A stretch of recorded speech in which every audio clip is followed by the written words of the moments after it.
Hello, everybody. Welcome back to the show, Science Dispatch, episode 237. My name is Cameron English, your host as always, joined again by the world traveler, Dr. Liza Dunn. Liza, it's great to see you. How was your trip? How are things? It was awesome. We had a great trip. I ran around Europe and gave some lectures in Greece, and then was in Berlin, talking to some pharma folks. And then I went on my honeymoon to Slovenia. And Slovenia may be my new favorite country in Europe. Really? Yeah. That's impressive. How's the beer? That's what everyone needs to know. The beer's fantastic, but so is the wine. The wine's really, really good. It's like right next door to Italy. So the food was fantastic. It was, and the scenery was wonderful. It was a beautiful place. Well, welcome back. I'm glad you had a great trip. Let's talk about a little bit of science. I'm always excited to do this show. So let's jump right into it. We've got 3 stories. One of them we're going to spend a little more time on because it's just that absurd and it deserves that much attention. But first up, we got, did COVID vaccine mandates reduce infection rates among college students? Second, garbage in, garbage out, how AI is already skewing news coverage of complicated science issues like the safety of glyphosate. And finally, anti-biotech groups claim Gates Foundation plan to embrace crop biotech and modernize African agriculture is failing. So we're going to spend most of our time on that one. But these first 2 are still interesting stories, and there's some interesting insights that we can draw out of these. So this first one is by Serena Smith. She's writing for the school newspaper, I believe, for Ohio State University. And she's talking about a study that was published just a couple weeks ago in PLOS Pathogens. And as the title suggests, they're looking at how vaccine mandates on the school campuses affected infection rates among the student body. So they're looking at data that came from the school's COVID monitoring program, and this was in place from August 2020 to June 2022. And they collected saliva samples on a weekly basis, mostly from asymptomatic students, staff, and faculty. And in total, I think they're looking at a little more than 850,000 diagnostic COVID tests. And they focused on asymptomatic cases because those were more common among healthier, younger people. And so they're trying to figure out, is there spread happening on campus that's affecting the broader community? I think that was what their primary concern was. So there's 2 key conclusions here. And then Liza, you can get into some of the immunology because the paper itself is actually quite technical. So the first one, and this is a direct quote, once the requirements, meaning the vaccine mandates, were in place, we saw on average a 100% decrease in virus in saliva and up to a 12,000% increase in antibody levels to block its spread. So that's where the headline comes from. And then second, breakthrough infections in vaccinated people were not due to an absence of antibodies, but depend on antibody levels at the time of exposure to COVID-19, presumably, the neutralizing ability of those antibodies, and the amount of virus to which the person is exposed. So that's just a very brief summary. Explain the significance here from your reading of this.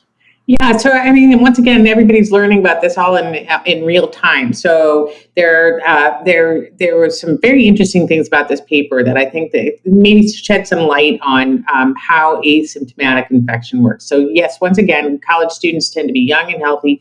They tended not to get hospitalized, but they did have infections, and sometimes they had a little bit of symptoms, cold symptoms, runny nose, and things like that. But when they were testing, they found that these college students with infections and then college students that had been vaccinated did make a robust antibody response. And there are different kinds of antibodies they looked at. So they looked at IgA antibodies, which are antibodies that really are kind of the front line antibodies that are in the mucosa and protect you against sort of the upper respiratory infection.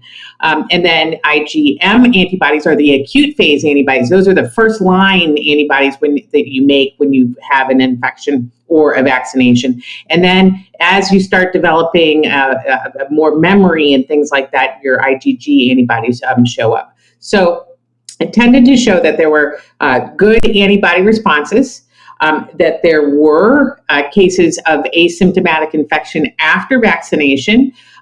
That's not entirely too surprising. And the reason why that's not surprising is because just because you have some virus in your nose or your mouth, you do still have a great deal of protection conferred by the vaccine or previous infection that was asymptomatic. So I'm not surprised that people tested positive for the subsequent viruses, especially because some of those viruses were mutating, right? So when you have mutations, you're going to make a different kind of antibody response later on. There were very few real breakthrough symptomatic infections. It was just that people tended to be testing positive. And why people were concerned about this was they didn't want to have a repository of infection that was going to be exposing susceptible people with family members at home that were immunosuppressed or things like that. They didn't want that to be a source of infection from coming from other people. Now, why vaccination is important in this case is because so there were three things that they said. They said that the breakthrough infections depended on the level of circulating antibody, whether or not those antibodies were neutralizing, and then the viral load. So if you have lots of circulating virus, you are going to be more infectious. And what the vaccine does is it protects you from becoming a virus-making factory, if you think about it. So you don't get your cells overloaded with COVID-2 virus, and then you're sneezing or coughing and spreading it all over the place. The vaccines and previous infection help attenuate the ability of the virus to infect your cells. They can't bind to the ACE2 receptor, right? Because of the antibodies. And since they can't bind, they can't get into the cells. And so the cells don't become factories for making extra virus. So long and short is, I thought this was an interesting study. I think that college students are at very low risk for getting significant disease. What we learned from this study is that you can have breakthrough infections and you can have transmission, but your transmission is attenuated, and the degree of infection is attenuated by the vaccine. So you're less, in my opinion, less likely to spread disease with that. And so that's kind of the long and short of it. And I think that you do get robust protection from the vaccines themselves and previous infection. So I'm not sure that I would go out on a limb and say that college students need repeat over and over and over and over boosters. But I do think that the vaccine proved to be efficacious. Yeah, the paper itself seemed like sort of a throwback to the kind of arguments that were going on in 2021. And I guess what's strange to me is at the time, people were not as comfortable making this kind of argument. There were papers like this published, and they would say pretty conclusively, if you get vaccinated, yes, you're less likely to get really sick or die, but your viral load is much lower, so you're much less likely to spread it. But I don't know. It just seemed like people didn't want to say that very authoritatively at the time, whereas now it's sort of like, oh yeah, well, of course the vaccine reduces your risk of transmitting the virus. So has anything changed in the way we talk about vaccines, or like what's going on, do you think? Yeah, I think that there's been so much contention around this, and so much I think that people were so reluctant to go out on a limb because of the blowback they were getting for making claims. I mean, there were claims that were made that said that you would, absolutely eliminate transmission with vaccines. Well, I'm not sure that that's true. And if somebody said that that was not true, then they were kind of billed as, discouraging people from taking vaccines. So I think that the whole the whole censorship of logical discussion around the disease is actually what the problem was. And now people, I think, are feeling like they can talk about it a little bit more openly. And then once again, it points to why, not having a robust scientific debate about different, things that are out there, it causes suspicion and things like that. And it's unfortunate because I think that these are good vaccines. Yeah, especially the primary ones. And it's really remarkable because you can look at after they were introduced at the end of December in 2020, there's like a dramatic drop in cases. Yes. It just falls off a cliff. Now it did rebound as the virus mutated and you get these new variants circulating, but nevertheless, it had a significant impact. There was one thing before we move on here I wanted to ask you. This is a quote. This is real deep in the paper. It's not in the press release, but the authors point out, and again, direct quote here, they say the immunoevasive properties of Omicron are consistent with it causing a COVID wave in our community after vaccine mandates had been established. The rapidity with which Omicron took over was observed in other university settings, which, like ours, were highly vaccinated at the time. So, again, the immunology is way over my head here. I don't understand all of this, but I read that paragraph and I went, well, that seems like really at odds with the whole thesis of your study. So can you fill in the gaps? Am I missing something or what's going on there? So they were getting positive tests for Omicron, and they were surprised at the number of people who were getting Omicron. And Omicron has a much higher infectivity rate in that more people get infected with it, but they don't seem to get as sick as they did with Delta. So I think this is going to be, part of the way this virus is now endemic. And as we know, coronaviruses mutate quickly, and some of them make you sicker than others. And then but there is cross reactivity and protection from the different infections. So, sometimes you get a cold and it'll knock your socks off.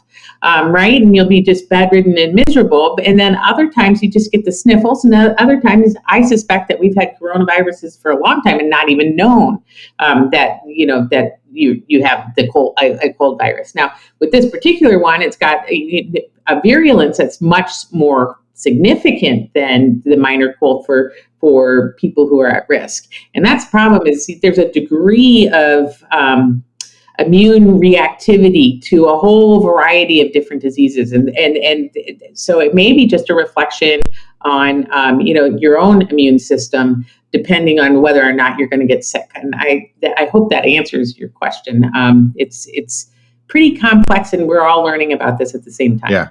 Yeah. I mean, that's what I was picking up on and it's a really long paper. I read it as best I could, but like I said, there's so much in there.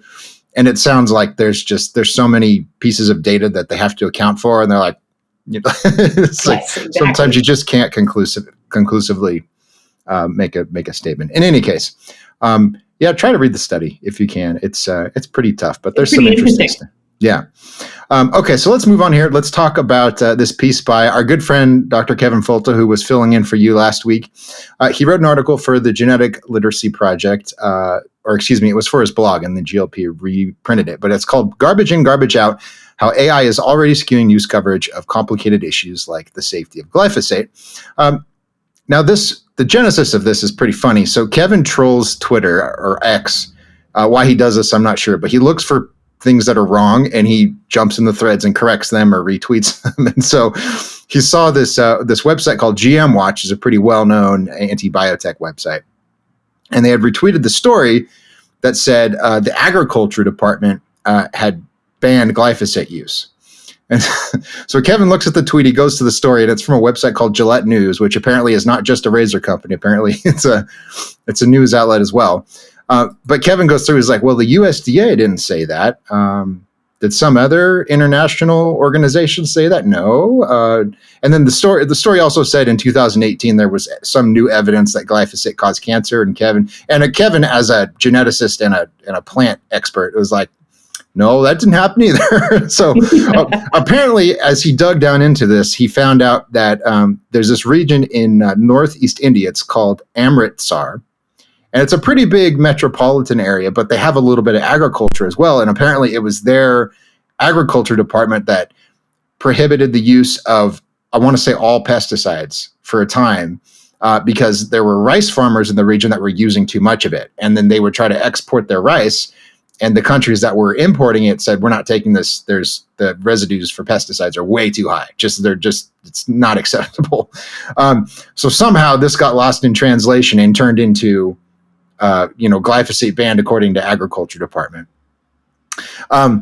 So in other words, Kevin points out there was a little bit of truth. There's a grain of truth at the base of the story, but it wasn't about glyphosate. It wasn't about cancer, and it wasn't some major, agriculture department. It was a regional department, and they're addressing a very specific issue. But somehow this got turned into a story on Gillette News. And Kevin also suspects that it was AI or it was written by a chatbot because the same author had published 70 news stories since August 13th. And as someone who writes for a living, that's quite prolific, for any human. So, yeah. So, I mean, there's not much else to say here, but I guess the key point Kevin's making is, we have AI. It's clearly becoming a larger part of our daily lives. I mean, it already is, but in more ways.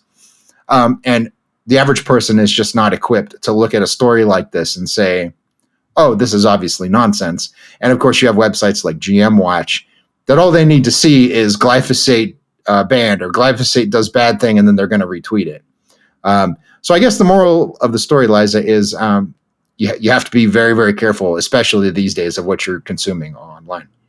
Yeah, well, we knew that anyway, right? Because if we think about Stephanie Seneff at MIT using natural language processing, which is basically using a computer to capture all sorts of information about a topic and then spit it out, whatever she finds, and then she can wax lyrical about what the implications of her research are. She's not a biologist. She has no background in medicine or toxicology or anything like that. She's a computer scientist, and she has made all sorts of wild claims using this kind of technology about vaccines, about glyphosate, about a whole variety of different topics that are way outside of the realm of science. And these articles have had a really big impact in activist circles. So we know that if you have garbage in, you get garbage out. But the trick is you got to figure out how to convey to people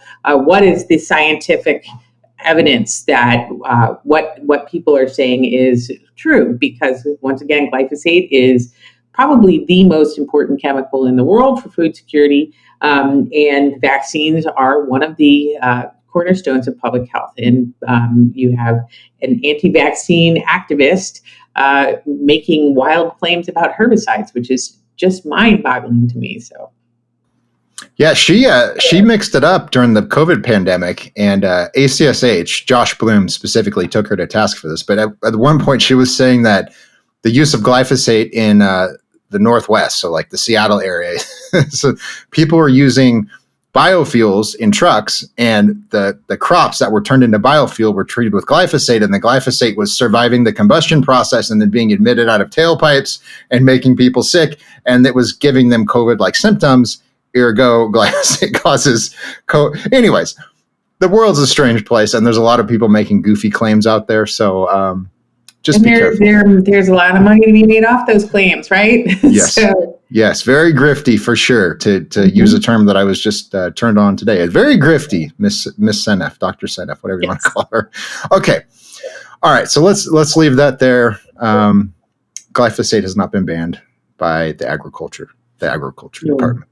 Okay, this final story, and full disclosure up front, I'm going to gut this awful story like a stuck pig. So this is by Jan Uran, writing for Jacobin magazine. So if anyone at Jacobin sees this podcast, if you want to come on this show and defend this article, standing invitation. That's the rule here. If we rip apart your story, you can come defend it because we're happy to have a conversation. But just have to be clear about that because this is just god awful, and I'm not going to be nice here. But let me summarize this first. So there's this narrative that's been going around for years now, and it was I don't know if it was originated by the anti-GMO groups, but it's always been a part of their platform. And that's, big companies like Monsanto or Bayer, Syngenta, they develop these biotech products or these pesticides, and then they give them or gift them, or they sell them to farmers in the developing world. And then these farmers get hooked on those products and they're dependent on them. And then they become effectively slaves to these companies. And then also big bad Monsanto and Syngenta and all these companies, they fund research in these countries. And then that way you have academic scientists who are dependent on these companies for funding. And so they're not going to stand up to this big corporate corruption because they need the research funding. And so this has been regurgitated over and over, and that's what's happening here in this story. So it starts out. The author says there's persistence of hunger and food crises across the world, and there's been some false solutions proposed. And one of the most notable is through an organization called the Alliance for a Green Revolution in Africa, or AGRA for short. Now, this was launched in 2006. It's got a lot of funding from foundations, so Bill and Melinda Gates Foundation, whatever it's called now. They're big backers of it. The Rockefeller Foundation as well, I want to say. So there's a lot of money behind this, and the basic idea is you go into developing countries and you give them access to the insect-resistant seeds, for example, that we have in the West, and the pesticides that we have in the West, and you send people to train their scientists, and you develop their agriculture infrastructure so they can feed themselves. And as we've talked about on the show, it's the cornerstone of civilization. So if you can feed yourself, then you can sell the excess, then you can get people to go do other stuff. And then pretty soon, over time, you actually have a developed society and people are not living hand to mouth. So that's the premise. Now, the article goes on and says, they said they're going to double agricultural yields. They're going to increase income for 30 million small-scale food producers by 2020. And this is going to have poverty and hunger, and allegedly this has failed. And so the author goes on and says civil society organizations, and we'll come back to those in a minute, in Africa and beyond have been very, very critical of these approaches as the reasons I outlined earlier, right? This is Western colonialism. You're coming in and you're just destroying the local food culture and you're polluting the environment, blah, blah, blah, blah, blah. So that's the essence of the article. Apparently, there were some FOIA requests that were filed, and I guess as a result of that, AGRA had to produce quarterly reports that they had done, apparently showing their lackluster progress.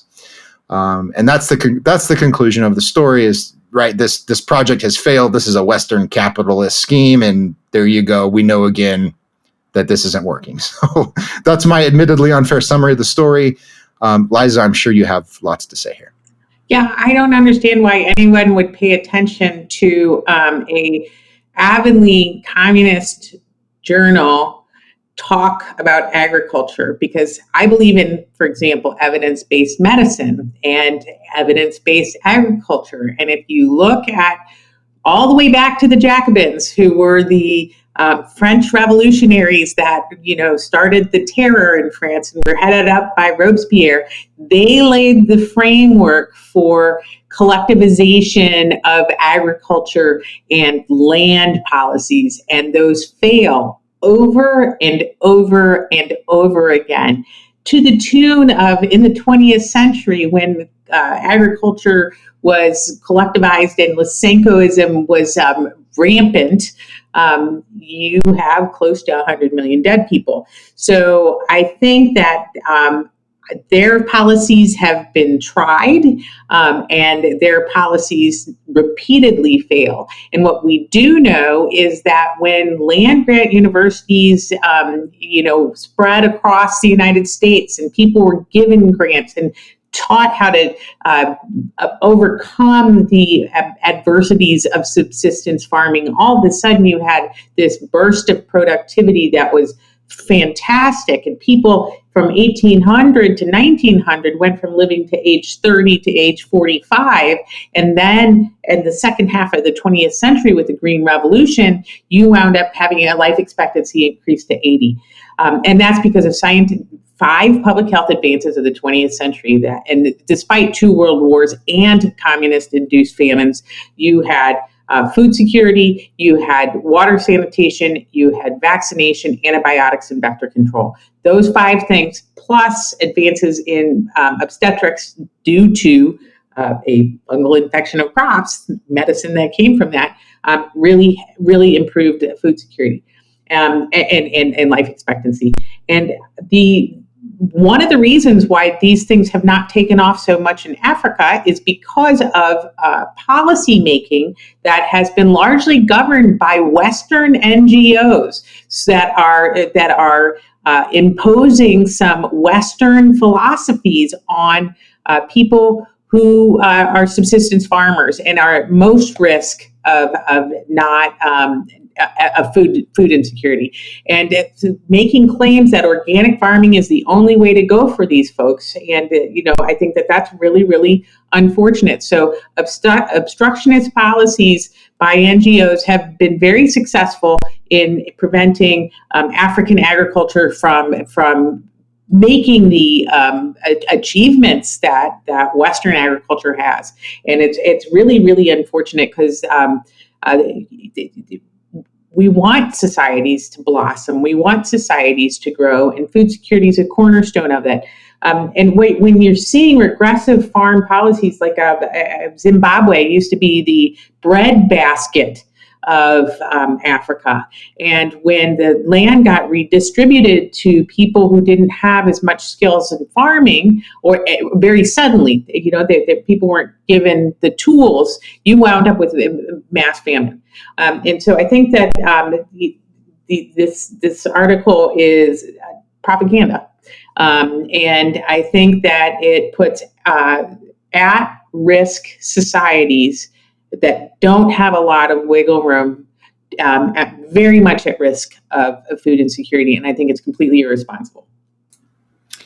Yeah, it's hot garbage. It's a dumpster fire. Incidentally, if you want to know just how depraved Soviet agricultural policy was, read Robert Conquest's book, Harvest of Sorrow, because he talks about the collectivization of farms in Ukraine.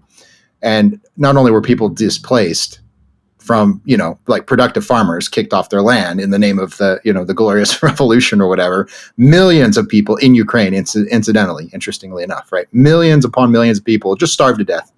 And the tragedy there is that in 1905, there was a dress rehearsal for the Russian Revolution. And Peter Stolypin, who was the prime minister at the time, realized that there was this consternation among the subsistence farmers because they didn't have any land, right? And they were growing food and they weren't having access to it. The people who own the land had access to it. So his response was to say, do land grants, and say he gave funds so people could buy a little plot of land, and then they could, as long as they learned best practices in agriculture, this is the exact same kind of premise, is teaching people best premises or best practices in agriculture, right? And by 1918, this group of subsistence farmers was feeding half of the Russian population. That's how successful this program was. And it was modeled after land grant systems in the United States. And it all just went poof with the revolution and with the advent of Lysenkoism, which promoted not only collectivization of farms, but they wanted to feed people in the city, so they just took all the food. So you wound and you got punished if you took away the food. And the little bit of money that this group of people made, the kulaks, were looked at as capitalists, and so they were absolutely destroyed during the Holodomor. So this paper or this article smacks of Lysenkoism. It smacks of bad agricultural practices, and it's just so misinformed, and so has potential to do real destruction. Once again, evidence-based agriculture is what we should be following. Yeah.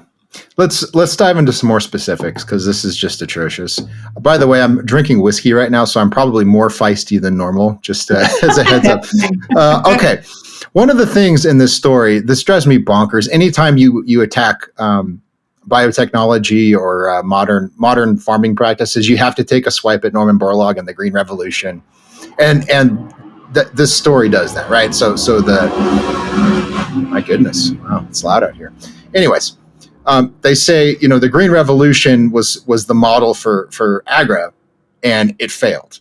That's I don't know where that comes from. That's utter nonsense. I wrote an article for ACSH about this a little while back, but there's a study in the Journal of Political Economy, and they actually went back and looked at, what was the result of the Green Revolution. It turns out it saved the world $83 trillion.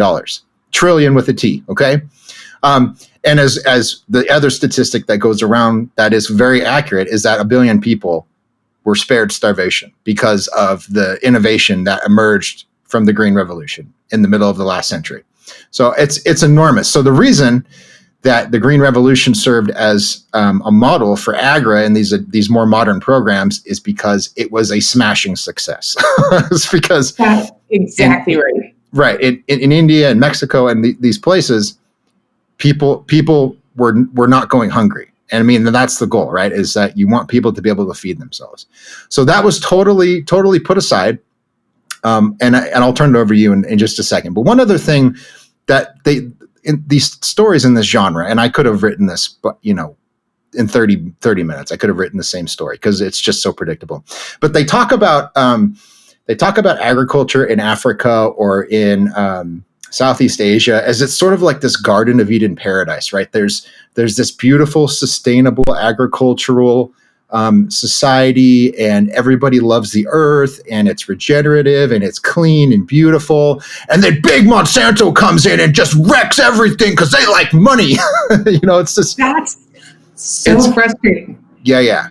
So jump in there. My point is just that, when you're trying to assess the risks and benefits of a policy or a technology, you have to look at the risks and the benefits. You can't just say, well, here's all the perceived negatives that I think of, and that's it. You have to look at the good stuff too. And the good stuff was enormous. So go ahead. That's exactly right. And they mentioned decolonization of agriculture and corporations controlling it. And it's, all of this kind of stuff, right? And this is all Western imposing ideas on people who have this bucolic lifestyle that, is ruining everything. I would like to point out that these are all Westerners writing these articles, and they are not A, hungry, and B, not hand weeding the jungle or the savannas, right? So imagine, I actually have a photograph of a Indonesian man hand weeding the jungle. What's in the jungle? Snakes, not wussy snakes like we have in the United States. We have about 12 snake bite deaths a year in the United States, copperheads, rattlesnakes, and those are the major ones, right?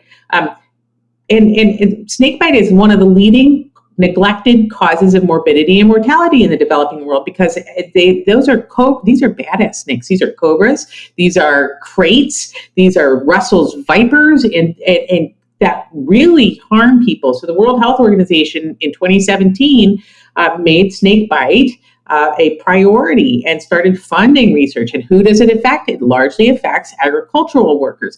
And when they don't have access to the same tools that we do, they are at much higher risk of death from snakebite. And I think that you can look in Sri Lanka, people, when they banned glyphosate in Sri Lanka in 2015, people were refusing to go into the plantations because of the risk of snakebite. So you've got trade-offs here that are not fair for people who are well-fed and who are not going to be at any risk of these other effects, these knock-on effects of not using modern agricultural techniques. There's a romanticization, but they're not having to feed their kids, right? And feed themselves. It's really frustrating. Really frustrating to listen to activists talk about this kind of stuff that don't actually have any skin in the game. Here's a few more fun facts. It drives me up the wall when people say you're not allowed to have an opinion on what goes on in the developing world because you're a white Westerner and that's colonialism, and don't you know just how bad that is? But as you just said, that's exactly what they're doing, right? As they're sitting in their Manhattan office and they're going, "Oh, I'm going to tell these unsophisticated brown people what they need to do." It's just such a level of hypocrisy. I can't even process it. But here's a couple of things. You can go all over the world. You can go to India. You can go to Kenya or Uganda. You can go to Peru, you can go to Brazil, as I'm going to talk about in a minute. And in these places, something happens over and over. When they get access to, say, an insect-resistant corn variety or a virus-resistant cassava in Africa, they use it. It doesn't matter if there's a law in place. It doesn't matter if there's regulations. If they have access to it, they go, oh, geez, this could save my harvest. I'm going to use this. And this is really, really clear over and over. In India, a couple of years ago, for example, they wanted access. They already have access to BT cotton, which is insect resistant, but they wanted the stacked variety, which was glyphosate tolerant as well. And the government, I'm not sure if they've approved it yet. I think they may have. But at the time, the government refused to approve it. And so these farmers acquired the seeds illegally. And then they said very publicly, they set up a press event. And they said, we're going to put these in the ground and we're going to grow these. And if you don't like it, you can arrest us. Okay.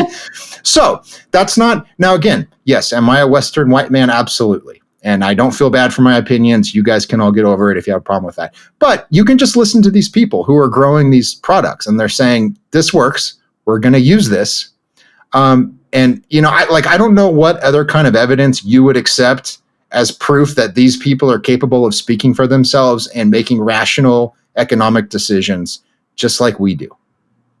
Yeah. And, you know, the other thing that blows me away is that, you know, with the locust outbreak, this is not about seeds, but this is about pesticides. With the locust outbreak in Kenya, right, a small swarm of locusts can eat in one day what will feed 35,000 people for a year, and livestock and things like that. Huge outbreak of locusts that came through Kenya, up through Somalia, across to Yemen, over Saudi Arabia, up into Pakistan and down into India.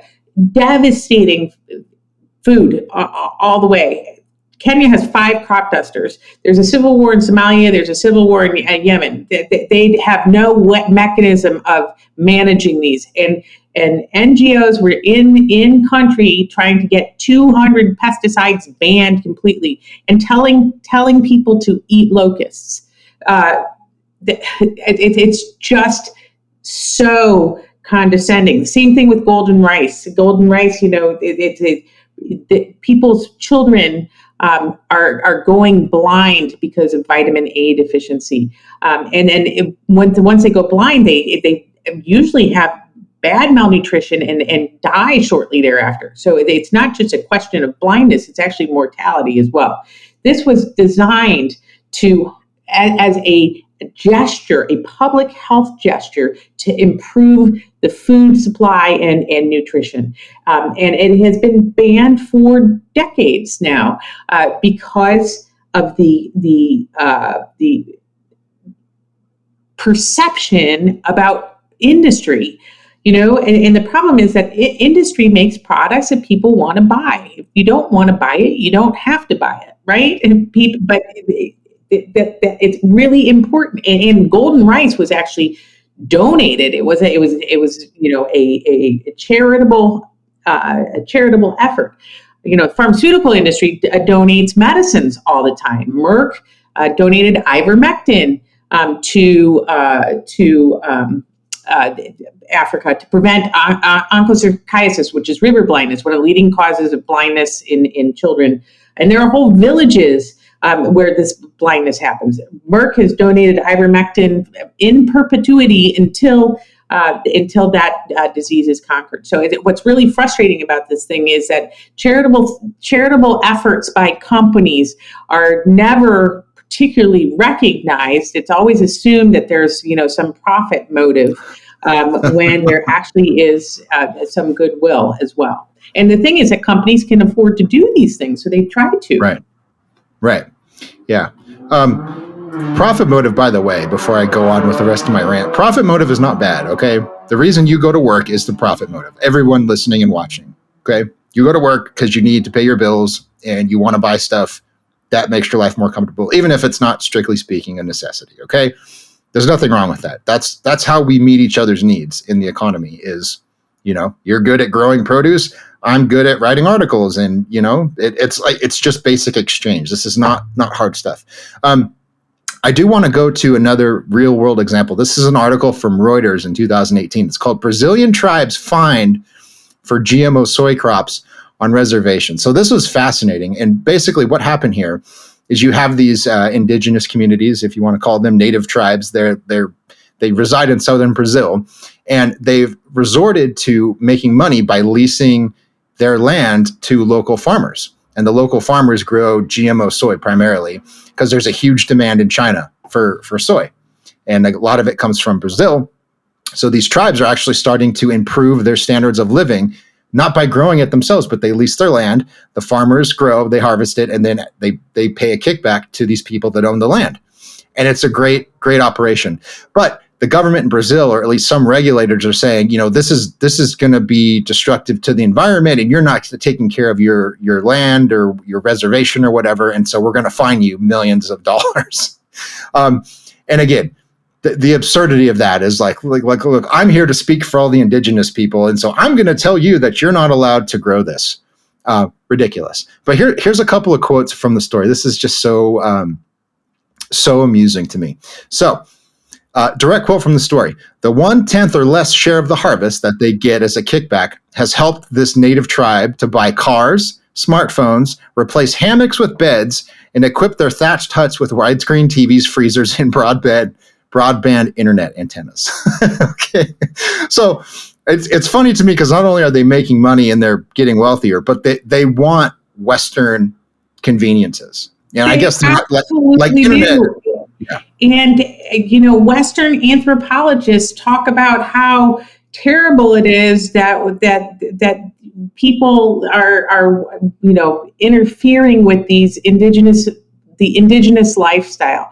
Well, if that should be up to the indigenous folks whether or not they want to have the accoutrements of civilized society. It's not up to some college professor in an ivory tower at an Ivy League institution to be making those decisions. It's up to that person, the group that they're saying we should leave them untouched. We should, why can't they have access to the things that we have? How is that fair? One. Now, and back to Brazilian land, what's really interesting is Brazil has very strict rules about how much land you can use for farming, and has very strict rules about deforestation. And so there is a certain percentage that you cannot go past. So the notion that the whole Amazon rainforest is burning down because of soy and beef is actually not quite accurate, and it's very, very strictly regulated. Yeah, deforestation globally and in the Amazon is decreasing. You haven't heard that because that's not a sexy story. Once again, that's possible because you have modern agricultural techniques, right? You need less land, less inputs. If you use biotech, GMOs, that requires less input. It requires less land. Mm-hmm. A couple more quotes from this story. This is just a brilliantly written story, by the way. I'm not sure who the author is, but it's you need to read it. I'll link to it. But the story goes on and says, "The prospect of allowing commercial farming on reservations galls environmentalists and anthropologists who warn it will destroy native cultures and lead to exploitation of the Indians."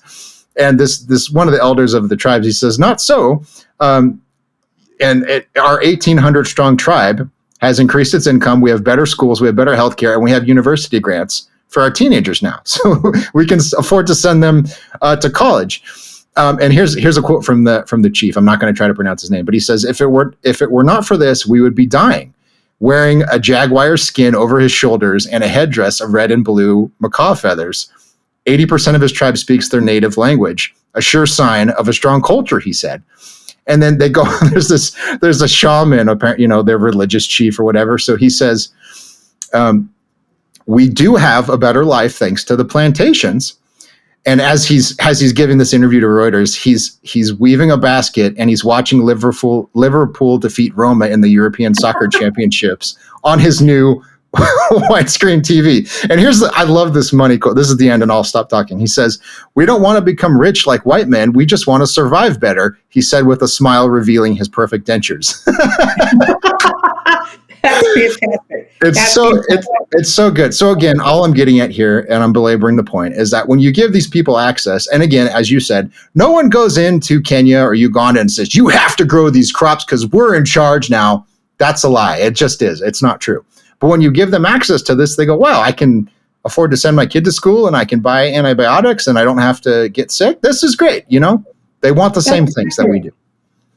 And there are some places in sub-Saharan Africa where the life expectancy is 30, 40 years old, as it was in 1800, 1900. They deserve to have access to the same technology that we do. Period. End of report. Yes. Yeah. One other thing, I want to read another quote. This is from a contributor to GLP who I've worked with quite a bit over the last couple of years. His name's Uchechi Moses. And he lives in Nigeria. I don't know if I said Uganda. He lives in Nigeria, but he's in school to become a biologist, I believe. But he wrote in the story for GLP, he says, the truth is that African farmers need biotech crops to feed themselves and their neighbors as climate change makes farming an increasingly difficult profession. Consumers desire GMO-derived products for their superior quality and greater nutritional content. The continent, meaning Africa, the continent's population is skyrocketing, incomes are rising, which fuels demand for a greater variety of foods. It's science, not conspiracy theories, that will allow Africa to meet these challenges. So again, he's telling you himself. And I dare say if Jacobin had reached out to him, he would have told them the same thing. But they don't want to tell that story because that's not the sexy Marxist narrative that they need to. That's exactly right. Okay. I'll stop talking. I could go on all night. It's we're trying to be sensitive to everybody's time. So we'll leave it there. But read the story. And again, if you read Jacobin or you know someone there, come on the show. We'd love to have a chat, guys. We'd love to talk to you. Okay, we'll leave it there. We'll be back next week for 238. Follow us on X. I guess I just have to start calling it X, formerly known as Twitter, whatever. It's at Dr. Liza MD, at CamJ English. Genetic Literacy Project is at Genetic Literacy. They give us the platform to tell you what we think. They put this out for everyone to hear and to watch. So with that, we'll see you next time. Thank you very much. Have a great week. Have a great weekend.